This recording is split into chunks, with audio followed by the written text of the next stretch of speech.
years ago, a research economist at the Federal Reserve Bank of San Francisco wrote the following lines. If you asked a random sample of economists to name the three most difficult questions confronting mankind, the answers would probably be 1. What is the meaning of life? 2. What is the relationship between quantum mechanics and general relativity? And 3. What's going on in the foreign exchange market? Not necessarily in that order.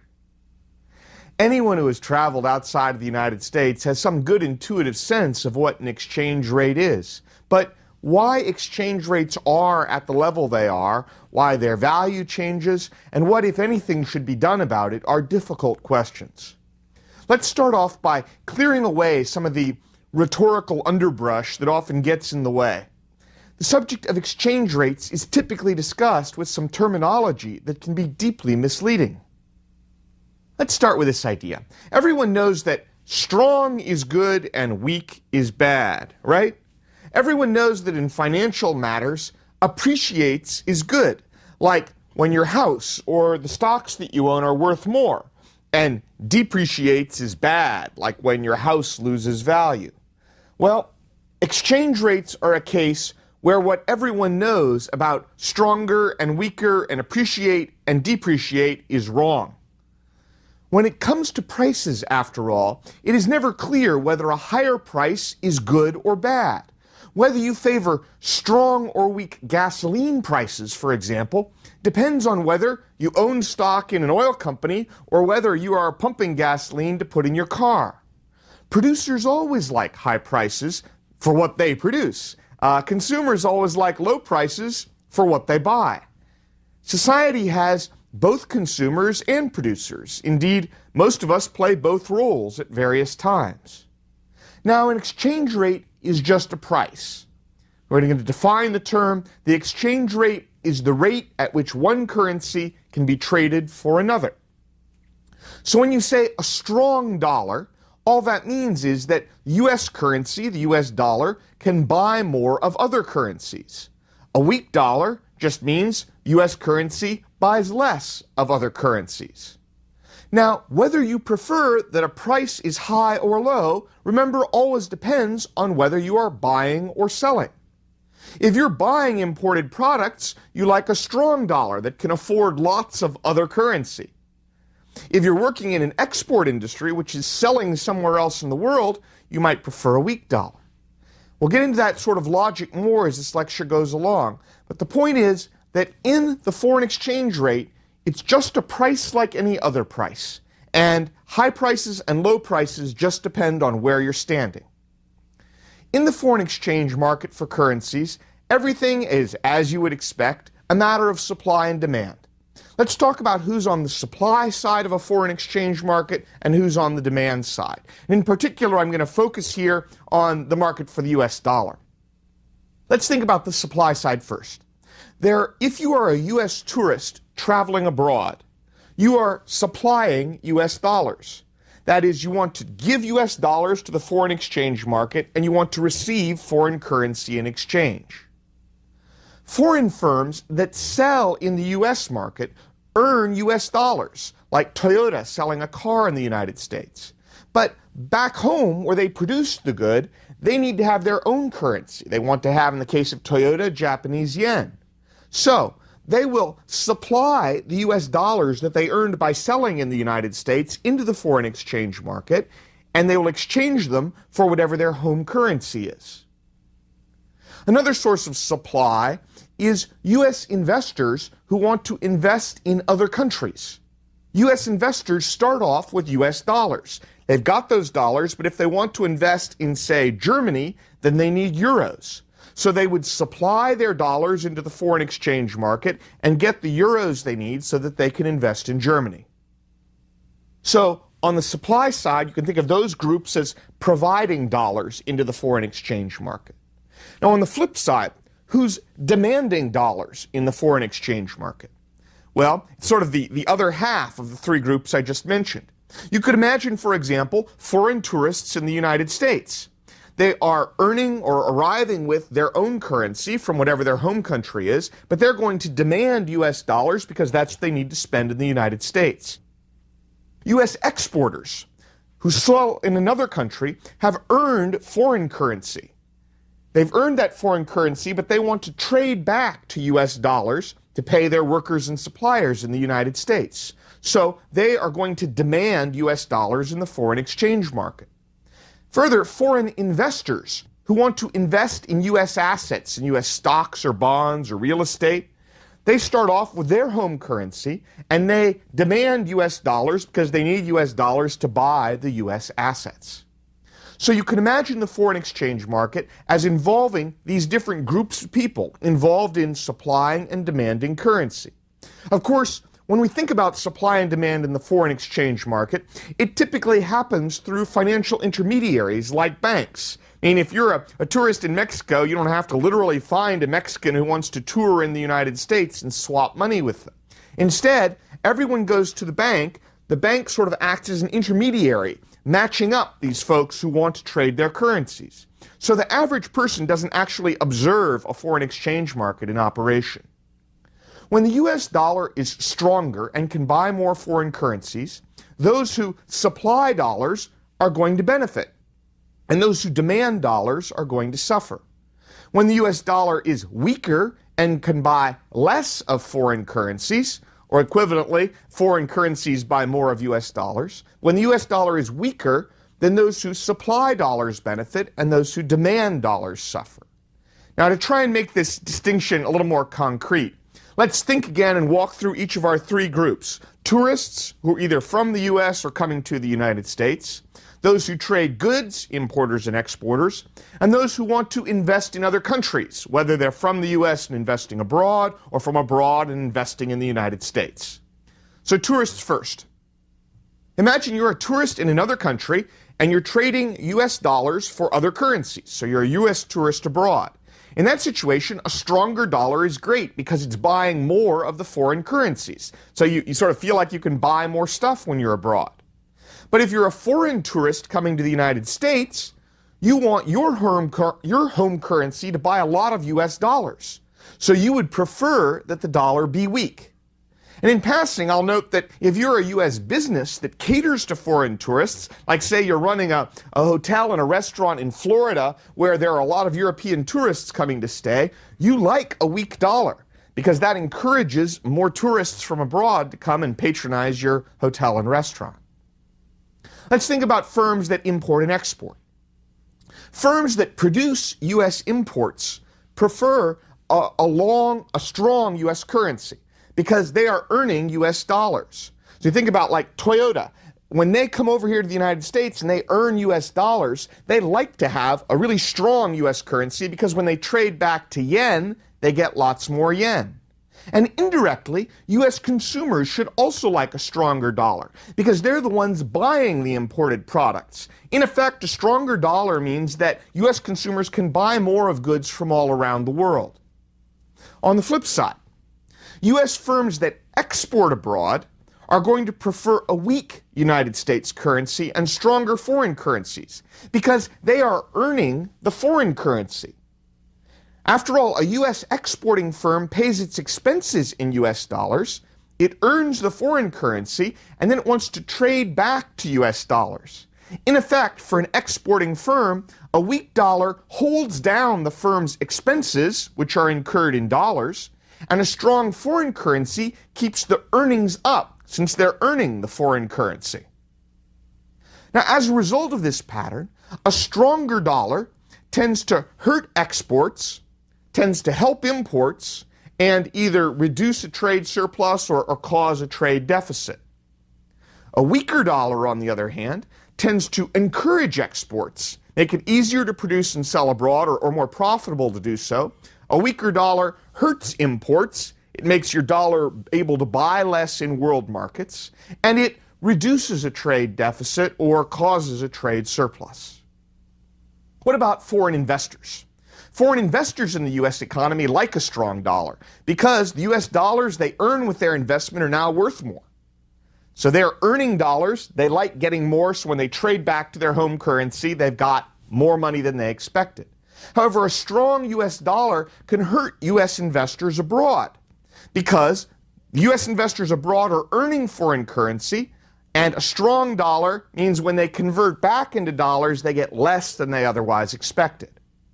Thus, a strong currency encourages a net inflow of foreign financial capital. It encourages people to come to the U.S. and get dollars. And a weaker currency discourages such inflows.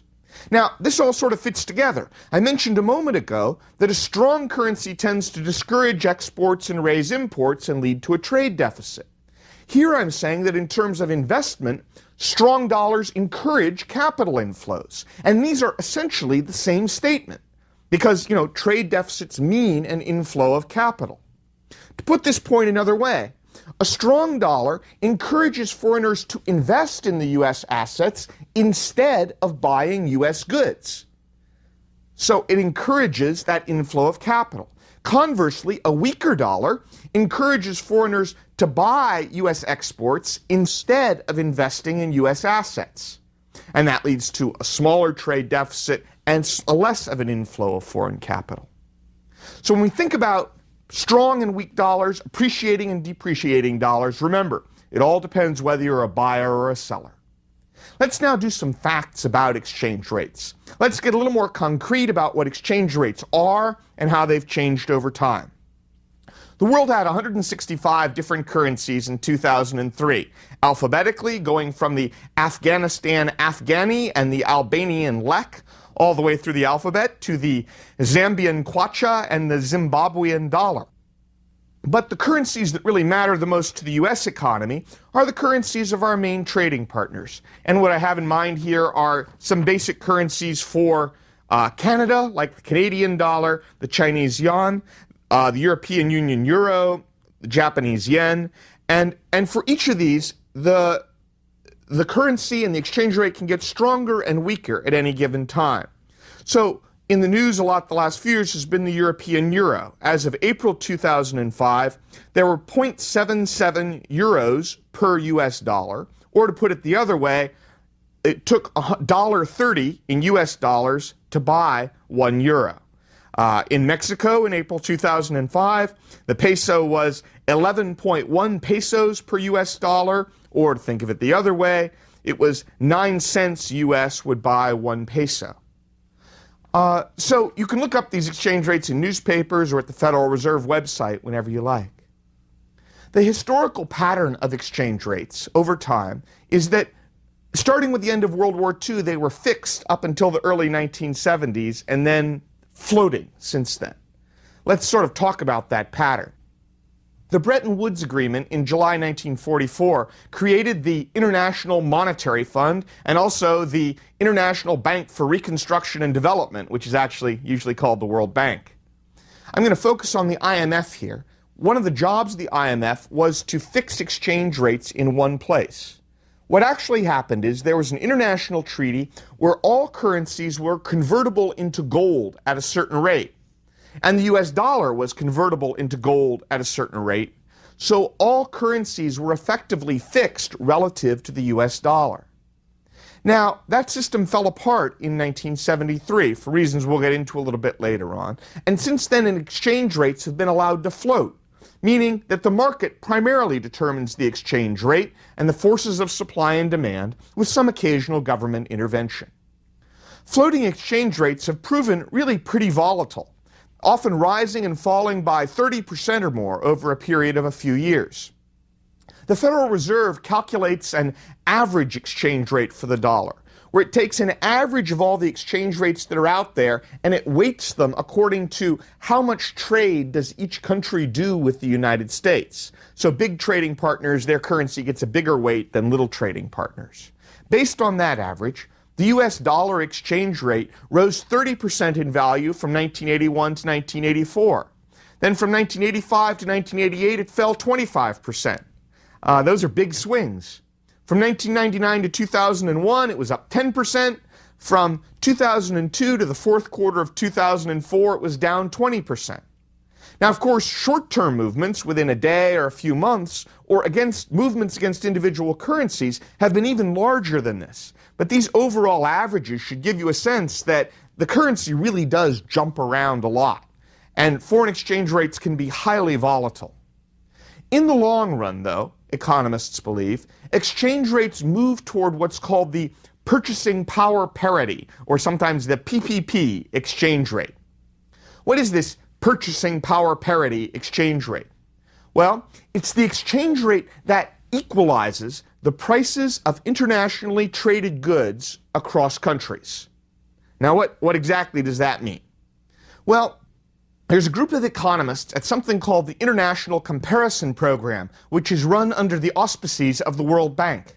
And they sit down and they calculate the PPP exchange rate for all countries.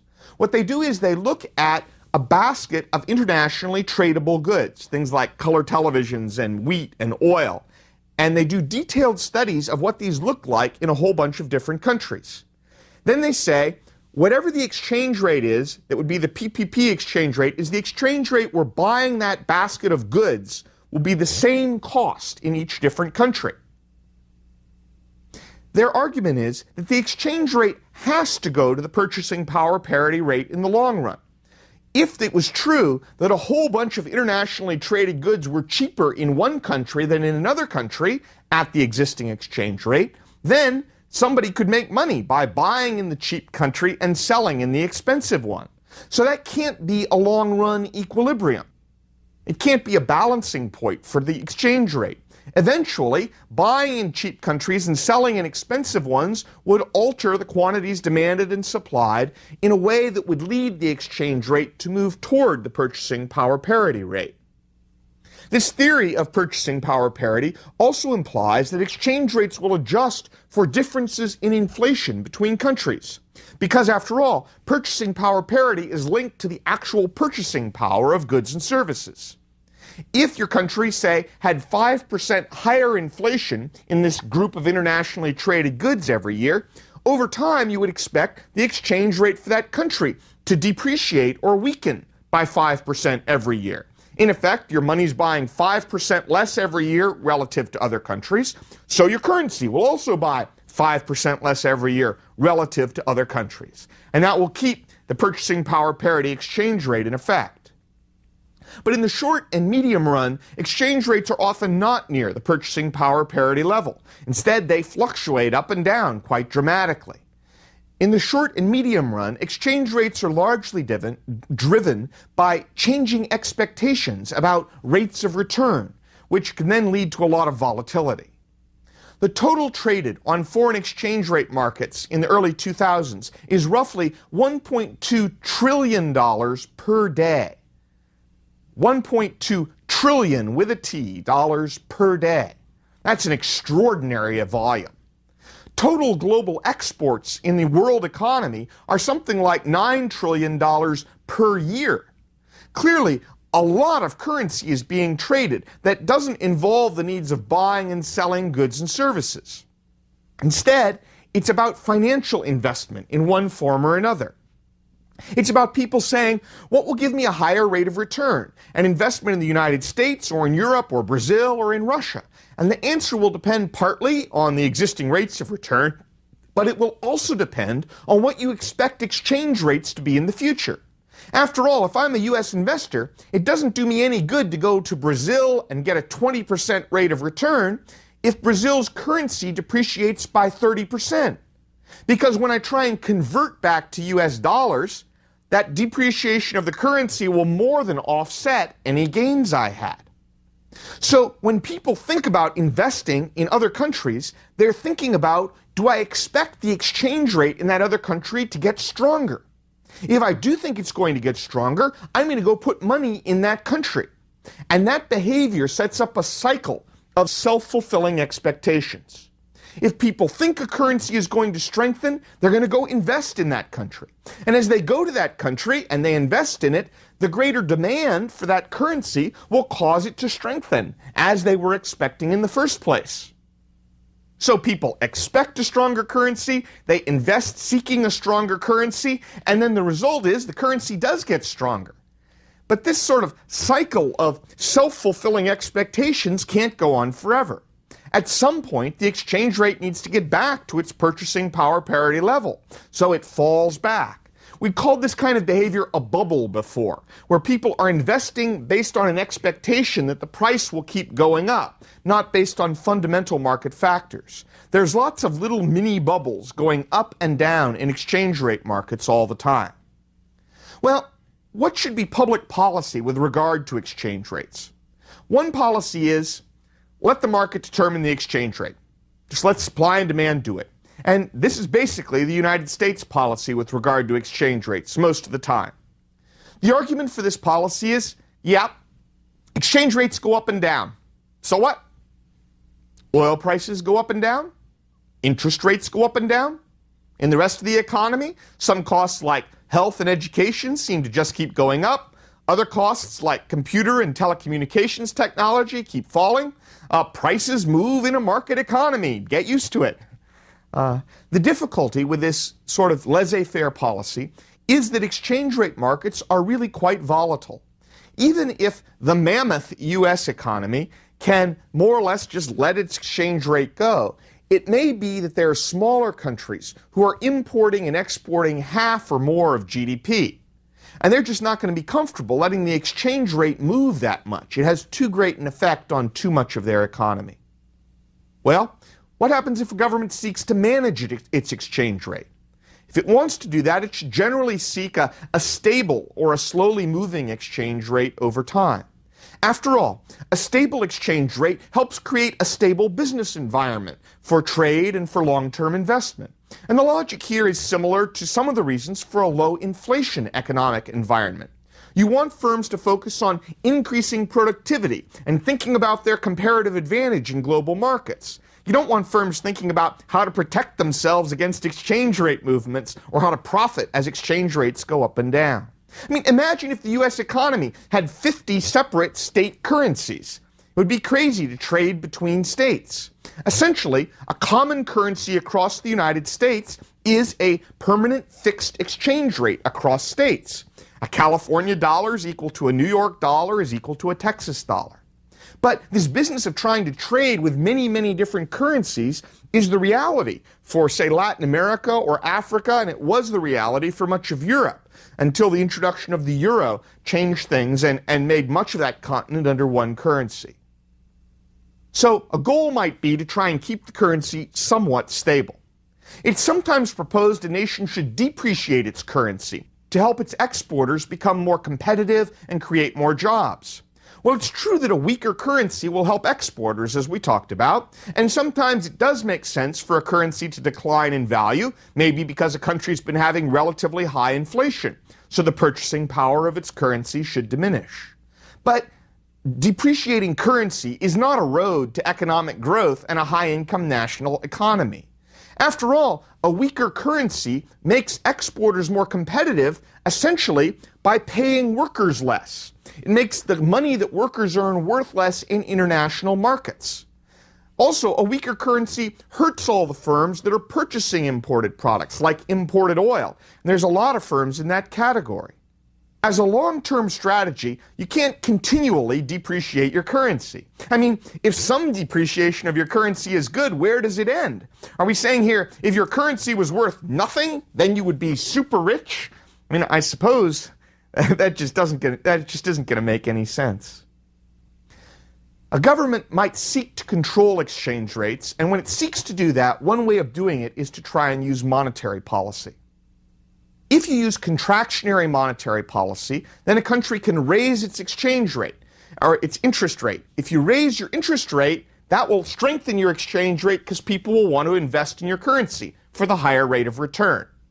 Conversely, an expansionary monetary policy can reduce your interest rates, and that will make your currency less attractive to foreign investors and weaken your exchange rate.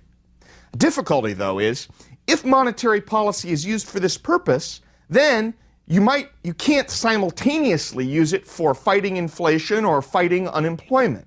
Monetary policy is only one tool. It can't do everything.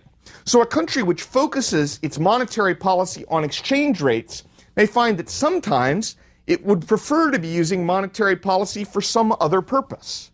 For example, imagine a country that suffers a negative economic shock of some kind, so it has a recession and high unemployment. No one wants to invest in that country, and so its exchange rate starts falling. No one is demanding its currency.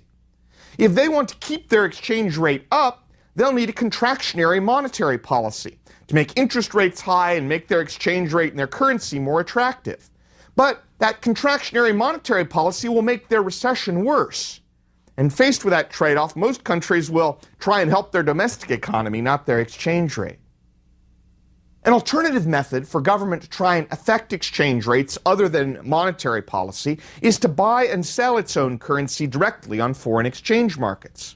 For example, a country that wants to strengthen its currency could just buy its own currency on foreign exchange markets. A country that wanted to weaken its currency could sell its own currency on foreign exchange markets. But this direct approach, buying and selling your currency, has its limits too. When a country sells its own currency, what does it get?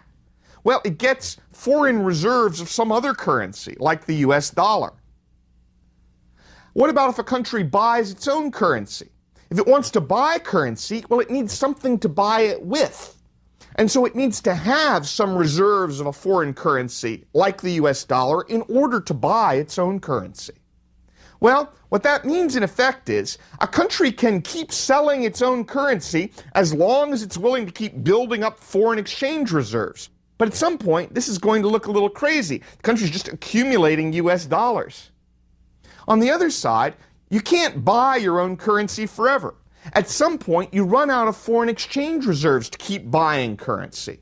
So you can buy and sell your own currency, but there are sort of natural limits to how far that can go. And it tends to be much more a short-term, quick-hit process than a long-term policy. All government attempts to manage exchange rates run into two practical problems. One is that foreign exchange markets will attempt to outguess the government, and it's never completely clear what exchange rate the government should choose. Imagine that the government is attempting to stabilize an exchange rate, but investors in the international markets are trying to guess in advance what the central bank is likely to do. For example, what if foreign investors expect government to cause a currency to fall? Well, if they expect the currency to fall, they'll sell that currency and cause it to fall in the first place. Then if the government changes its mind and decides that it's not going to, then investors may say, well, okay, now we'll buy it again, and the currency is going to go back up. So beliefs about what the government might do can actually make the exchange rate quite volatile in the short term. Moreover, it's hard for governments to choose a realistic exchange rate. In the long run, a currency needs to reflect purchasing power parity. It needs to reflect what it can buy. But if the government tries to fix the currency at an unrealistic level, too high or too low, it's going to create imbalances and financial stress. For example, let's say that the government tries to keep the exchange rate too strong. Then over time, it's going to have very weak exports and very large trade deficits over a sustained period. If the government keeps the currency too weak, then it's going to have large trade surpluses and a continual outflow of investment capital. Again, speculators will begin to anticipate the currency is going to move. The government would then have to step in and use either interest rates or direct buying and selling to discourage the speculators. And at some point, it just becomes crazy to be trying to move interest rates back and forth, keep buying and selling currency forever. So some countries have attempted to keep their exchange rate more stable than the market outcome, but they've recognized that trying to keep it completely fixed is difficult, and they've allowed their currency to move a little bit back and forth over time. The general wisdom in the mid-2000s is that this policy, although it sounds very sensible, it sounds sort of intermediate, may not make a lot of sense. The problem is that when government starts saying, we're going to try and keep the exchange rate roughly fixed, it often leads to very, very little variation in exchange rates for a long time. So firms and banks in the economy begin to act as if exchange rates were really fixed in one place. But then when the exchange rate does move, it moves dramatically. And the effects are especially painful because firms and banks haven't planned and hedged against a possible change in exchange rates. Thus, the argument goes, it's better either to be clear that the exchange rate is always flexible or that it's always fixed. But choosing a sort of in-between, sometimes it'll move, sometimes it won't, we'll kind of figure it out as we go along, may end up being the worst policy of all. So overall, what do we think about exchange rate policy? I'm afraid I don't have any real clear, clean lessons for you here. But certainly one step would be that an economy should avoid inflation to avoid sort of big shifts in the foreign exchange market. It should avoid huge trade imbalances, which can also bring about big movements in supply and demand for exchange rates. An economy can either choose to let its exchange rates float, or it can choose to fix its exchange rates. But it probably shouldn't hang out in the middle ground, kind of sometimes letting them move and sometimes not in an unpredictable manner. Many of the international financial crashes we'll discuss in the next lecture occurred in countries that had sort of promised to keep their exchange rates in one place, but then left their firms and their workers and their economy unprepared for changes in the exchange rate when they actually happened.